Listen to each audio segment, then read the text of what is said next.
হায় হায়, কেমন করে এলাকাবাসীদের কাছে আমি আমার মুখ দেখাবো? বিয়ে করি নাই, স্বামী নাই, কিন্তু পেটে সন্তান চলে এসেছে। হায় হায়, এলাকায় কেমনে মুখ দেখাবো? লজ্জায় পড়ে মারিয়াম আলাইহিস সালাম এলাকা থেকে চলে গেলেন। কি অবাক করে কাণ্ড! বাচ্চা ভূমিষ্ঠ হওয়ার জন্য, বড় হওয়ার জন্য 6 মাস 7 মাস লাগে নাই, পেটে বাচ্চা আসার সাথে সাথে বাচ্চাটারে বড় করে দিয়েছে কে?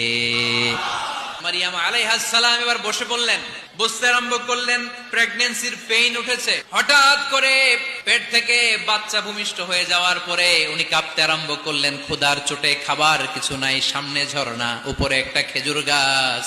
সাইয়েদনা ঈসা আলাইহিস সালামকে কোলে নিয়ে মারিয়াম আলাইহিস সালাম মনে মনে ভাবে, হায় রে, কেউ যদি একটু খেজুর পেড়ে দিত, এই ক্ষুধার মুহূর্তে আমি খেজুর খেয়ে পেটের ক্ষুধা নিবারণ করতাম।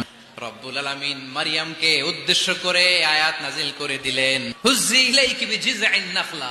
এর মানে হচ্ছে, মারিয়াম, কেউ পেড়ে দিবে না, একটু কষ্ট করে হাতটা উঁচু করে খেজুরের ডালা ধরে ঝাঁকুনি মারো, টসটসে কাঁচা পাকা খেজুর নিচের দিকে পড়বে, তারপর তুমি তুলে খাবে। সুবহানাল্লাহ পড়েন। আল্লাহ চাইলে অটোমেটিক্যালি কারামাত হিসেবে খেজুরগুলো নিচে ফেলতে পারতেন না?